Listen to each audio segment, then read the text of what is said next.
Good morning. Thank you. Good morning.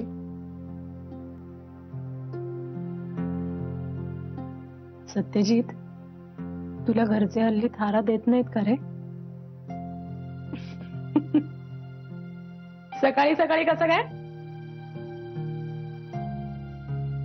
एक काम कर, आधी जाऊन पाण्यानं थोबाड धुवून घे.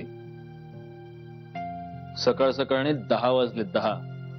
एक मिनिट, तूच जरा नीट डोळे उघडे ठेवून बघ. अंघोळ सुद्धा झालीये माझी. वाटत नाहीये. Shut up. नाश्ता घेऊन आलो आपल्या दोघांसाठी. नाही ना, तर तू म्हणशील याला याच्या घरचे बहुतेक गिळालाही घालत नाहीत, म्हणून हा येतो माझ्या घरी खानावळ समजून. काय आणलंयस ते तरी सांग. इडली आणली. इडली? इडली. सत्यजित, इडली? अरे कोल्हापूरचा आहेस ना तू? मग इडल्या कसल्या आणतोस? मस्त झणझणीत मिसळ वगैरे आणायची काहीतरी. शी, इडली आण. तुला नको असेल इडली तर कोणाला तरी देऊन टाक. जबरदस्ती नाही.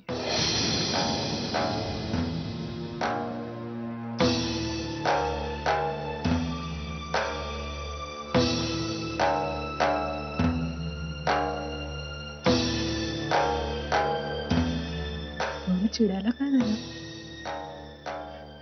मस्करी करत होते, कळलं नाही तुला? सॉरी, मी रागवलो नाही.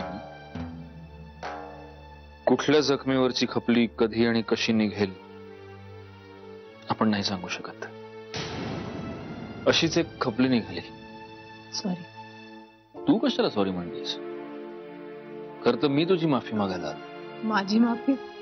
ती कशासाठी? तू काल घरी येऊन गेलीस आणि तिथे काय काय घडलं ते कळलंय मला. तू तर जेम्स बॉन्डचा बाप आहेस रे. मुलगी झाली मला. तुला मी म्हटलं होतं मला कळेल. कळलं. का आली होतीस तू? कारण मला माहित नव्हतं की मी अनवॉन्टेड आहे. तिथे गेल्यावर कळलं मला ते. आणि का आली होतीस म्हणजे तुला मुलगी झाली आणि मला जेन्युइनली तिला बघायचंय. जेन्युइनली. ऍक्च्युली मंजिरीलाही भेटायचं होतं मला. सत्यजित, माझ्या मनात काहीही खोट नाहीये. You know it. Come on, आपण मित्र आहोत खूप चांगले. सो माझ्या मित्राच्या घरी मी जाऊच शकत नाही असं वाटलं नव्हतं म्हणून गेले. पण त्यांच्या पॉइंट ऑफ व्ह्यूनी विचार केला तर त्यांचं बरोबर आहे. कारण कसं आहे की आजही स्त्री आणि पुरुष यांच्यात निखळ निरालस मैत्री असू शकते, असते, हे मान्य नाहीये लोकांना. असं झापड लावल्यासारखं एकाच अँगलनी बघतात ते हे नातं. आणि तुझेही सध्या वाद चाललेत तुझ्या घरच्यांबरोबर. सो ही सगळी बॅकग्राऊंड लक्षात घेता त्यांनी माझ्यावर थोडासा राग काढला असेल अशी मी माझ्या मनाची समजूत करून घेतली. एवढा समजूतदारपणा का दाखवतेस तू? आपण नसतो एवढा समजूतदारपणा दाखवायचा, कारण जग समजूतदार नाहीये अनघा. आपण जे विश्व उभं केलं तेच विश्व कधीतरी आपल्यावर येऊन उलटतं. आपणच त्यांना नकोसे होतो. हे खूप चांगलं अनुभवतोय मी सध्या. सत्यजित, भांडलो मी. भांडण झालं माझं आईशी. सल्ल्या मी रोजच भांडतो. पण काल फायनली माझ्या आईनं असं डिक्लेअर करून टाकलं की तिला इथून पुढे माझ्याशी एक शब्दही बोलण्याची इच्छा नाही.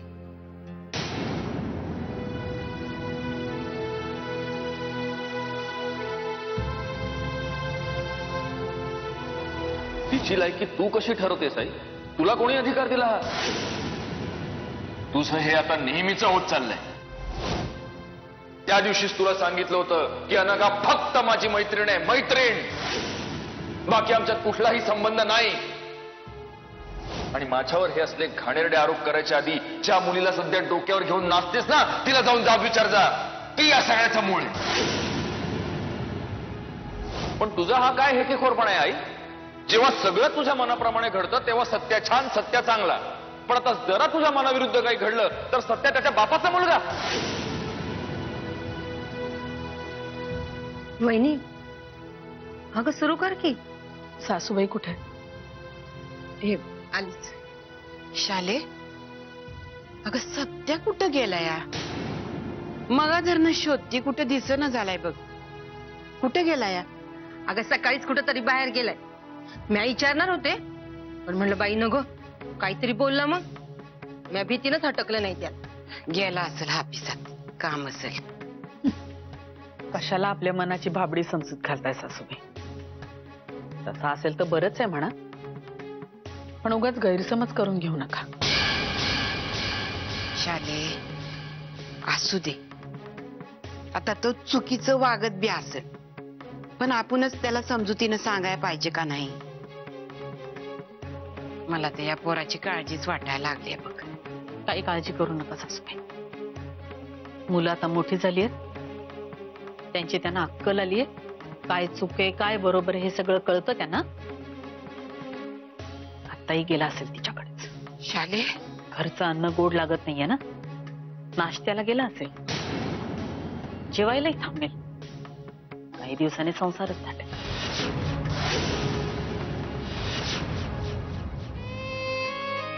आई जी माझ्या आयुष्याचा केंद्रबिंदू आहे, जिच्यासाठी मी जगतो, जिच्यासाठी मी श्वास घेतो, मी आजपर्यंत जे जे काही केलंय ते फक्त माझ्या आईसाठी केलंय. शिकलो आईसाठी, काबाड कष्ट केले आईसाठी, पैसा कमावला आईसाठी, घर बांधलं आईसाठी, लग्न केलं आईसाठी. आणि तीच आई मला सांगते की मी मेल्यानंतर माझ्या चितेला अग्नी देण्याचा हक्कही मी तुला मिळू देणार नाही. तीच आई मला सांगते की तुझ्या घरात पाण्याचा एक थेंबही मी पिणार नाही. तीच आई मला सांगते की तुझ्याशी एका शब्दानेही बोलणार नाही. का? तर तिला ती योग्य वाटते, तिची बाजू तिला जास्त पडते. मी मान्य करतो माझी चिडचिड होते, कधी कधी विनाकारण चिडचिड होते. आता त्या दिवशी चारू आत्यावर मी चिडलो, मी तिला वाटेल तसं बोललो. तिला कदाचित पिल्लू बद्दल तसं नसेल म्हणायचं, होते माझी चिडचिड. अरे माणूस आहे ना, मी चुकतो ना. पण मग तुमच्यापैकी कोणीतरी मला कधीतरी येऊन शांतपणे बसून हे सांगत का नाही की बाबा शांत हो, बस, तुला जे बोलायचं ते बोल, आम्ही ऐकतो आणि समजून घेण्याचा प्रयत्न करतो, हे का नाही सांगत माझ्याच घरची, माझ्याच रक्ताची माणसं मला?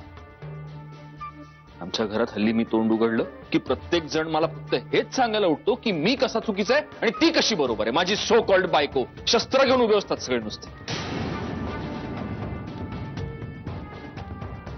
मला हल्ली प्रश्न पडतो अनघा की ज्या घराला मी माझं घर म्हणतो त्या घरात मी आता का राहायचं? माझं कोण आहे? जर पिल्लू नसती ना तर. शांत हो सत्यजित.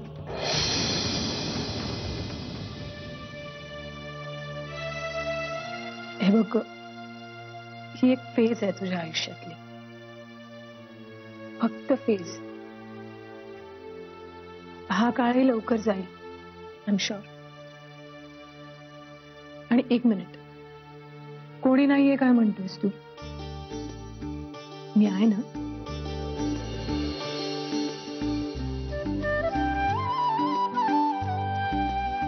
मी ऐकतेय ना सगळं. पण परमेश्वराचं टायमिंग फॅन्टॅस्टिक आहे. म्हणजे बघ ना, करेक्ट वेळेला आपण भेटलो, आपली एवढी छान मैत्री झाली. समदुःखी लोक एकत्र येतात असं म्हणतात ना. बघ ना, एवढे सगळे लोक आजूबाजूला असून तू एकटाच आहेस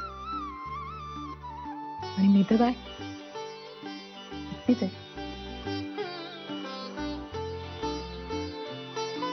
तुला माहितीये, म्हणजे असं म्हणतात ना की विचार जुळले की मग मैत्री होते.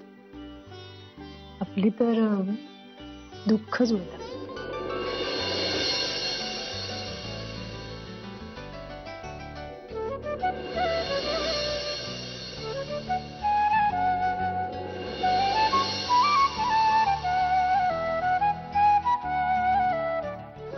दूध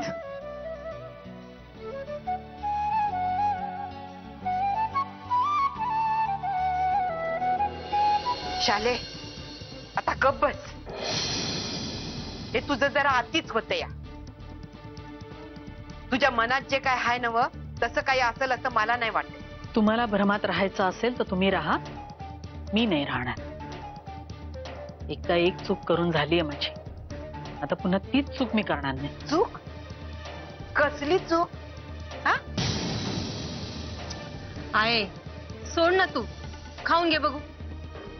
आणि वहिनी, तुझं बिना काहीतरीच असतं बघ. चारे तू आता गप्प बस. आणि शाले, मला ठाव आहे, मी आता म्हातारी झाली आहे. माझे डोळे बी अधू झाले ती. पण काही गोष्टी मला कळत्यात, समजत्यात. ती पोर ज्या भावनेने आली ती ना, त्यात तिचा काही डाव असेल असं मला नाही वाटत. साधी वाटली मला ती, मायेनं आली ती. तुम्हाला काय वाटतं हे महत्वाचं नाहीच आहे सासूबाई. सत्य हे आहे की आपला कुलदीपक त्या बाईच्या घरी एक अख्खी रात्र काढून आलाय आणि घरी आल्यानंतर तोंड वर करून त्यांनी हे सांगितलंय सुद्धा. मला माहिती त्याच्या मनात काय आहे. मंजिरीचे त्या विशेष बरोबर संबंध होते असं वाटतंय त्याला. गैरसमज आहे त्याचा. तो त्याचा वचपा म्हणून तो असं वागतोय. माझाच मुलगा आहे ना शेवटी. त्याच्या गुणांचं मला जेवढं कौतुक आहे तेवढे त्याचे दुर्गुणही मला माहिती आहेत. आणि हेही माहिती की त्या दुर्गुणांमुळे त्याचंच नुकसान होणार आहे. आणि त्याचं म्हणजे पर्यायाने माझंच. मनात आणलं तर तो किती खुनशीपणानं वागू शकतो ते मला माहिती आहे. तुमच्या मुलाच्या डोक्यातही त्यांनी बाटली फोडलीच होती की. त्याबद्दल तुम्ही त्याला शिक्षाही केली ती तुम्हाला आठवते ना? तीच तर माझी सर्वात मोठी चूक होती बघ.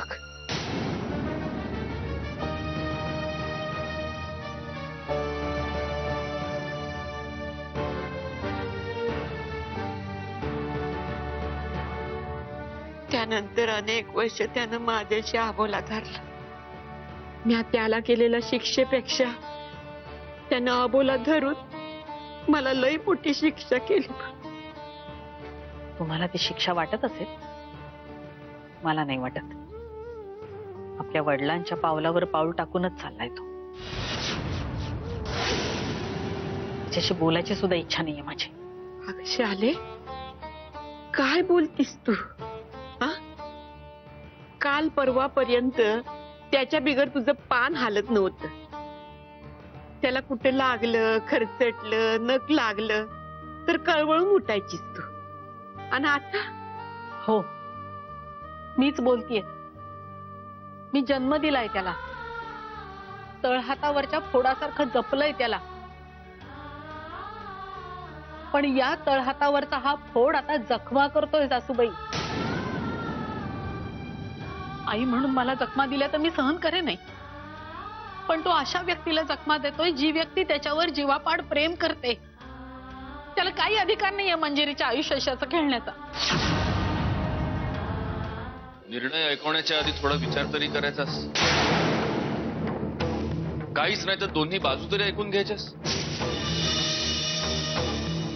तूच मला सांग ना, तूच मला सांग की कोणी कोणाशी नेमका खेळ केलाय. मी मंजिरीच्या आयुष्याशी खेळलोय की ती माझ्या भावनांशी खेळली.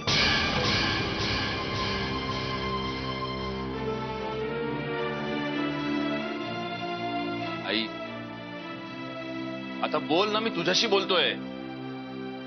सासूबाई, या घरात हा बोलायला लागला की माझ्या तळपायाची आग मस्तकाला जाते. मला इथे थांबायचं नाहीये. शाले, आई, मला थांबवायचा प्रयत्न कुणी करू नका. आई मी बोलतोय तुझ्याशी. आई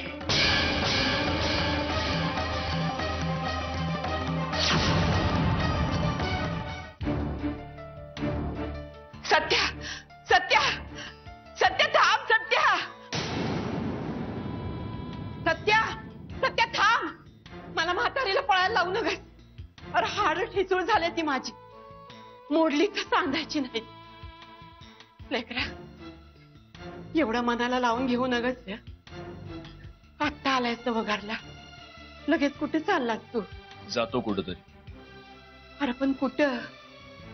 जातो कुठंतरी आजी. नाहीतरी या घरला मी नकोस आहे, घरातल्या माणसांना नकोस आहे. जातो मरतो कुठंतरी जाऊन. अरे काय बोलतो तू लेकरा? हा कोणाला नकोस झालायस तू? हा आता ऐकलं नाहीस का आतमध्ये आई काय म्हणली ते? तर अजून काय ऐकायचं बाकी आहे? मगा तुला सांगितलं नव, तू नको मनाला लावून घेऊ. असं नुसतं सांगितलं नव्हते वय. तुला काय वाटतं मला कळत नाही? घरातल्या प्रत्येक माणसाच्या नजरा बदलल्या. प्रत्येक जण त्याच्या नजरानं मला फक्त दोष देतोय. दोष सगळ्यांना नकोसं झालोय. आईला सहन होत नाही तर ती तोंडावर बोलते. गौरांग बी मनात ना धुमसतोय, पण वयाचा मान राखून तो गप आहे. आणि चारू आत्या काय माझ्या पाठीमागं बोलत असेलच की. म्या माझ्याबद्दल नाही सांगितलंस. तुला एक सांगू सत्या, तू कधी चुकलास, कधी चुकीचं वागलास तर तुझा कान धरण्यात मी मागं पुढं पाहिलं नाही. पण ह्या टायमाला एक शब्द तरी बोलले का? कुणी अडवलंय तुला? बोल की, तू बी बोल. तू बी घे तोंड सुख. नाही रे राजा, म्या तुला काय बी बोलायची नाही. कारण तुम्हा सगळ्यांपेक्षा 4 नव्ह 40 पावसाळे जास्त बघितलेत म्या. मला हे दिसतंय या चूक कुठं घडतीय. मला हे बी दिसतंय की चूक परिस्थितीची आहे. मंजिरी जशी चुकली नाही तसा तू बी पूर्णपणे चुकीचा नाहीस हे कळतंय मला. काही गोष्टी तू समजून घेण्यात चूक केलीस आणि काही गोष्टीत तुला समजून घेण्यात लोकांनी चूक केली. राहू दे आजी. काय तू लय शानीस. इथून तिथून शब्द फिरवतेस आणि बराबर समोरच्या माणसाची समजूत काढतेस. पण आता माझी समजूत नाही पटायची. घरातल्यांना तर नकोसं झालोच आहे.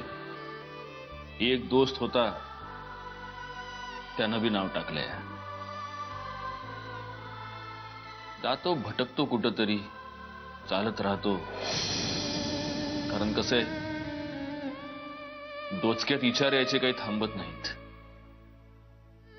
निदान या पावसात भिजलो तर डोळ्यात येणारं पाणी तरी लोकांना दिसायचं नाही. सत्या, मी अनघाकडेच गेलो होतो. काल आईनं हिथं तिचा अपमान केला, त्याची माफी मागायला गेलो होतो. बराच वेळ गप्पा मारल्या, लई बोललो, भरभरून बोललो. बरं वाटलं मनाला, मन हलकं झालं. पण तिच्यावर तरी किती भार टाकायचा आपल्या दुःखांचा. एक काम करतो, हापिसात जाऊन बसतो. काहीच नाही तर 4 पैक तरी कमावतो. माझ्या लेकीच्या भवितव्याची तरतूद तिथं केलीच पाहिजे नव्ह का? आज जन्म देणारीनं लाथडलंय, उद्या जिला जन्म दिला ती लाथडणार नाही कशावरून? पण आपण आपली कर्तव्य पार पाडत राहिलं पाहिजे. काय आजी? कर्तव्य. साली ही कर्तव्य धड मरू बी देण्यात गा आजी.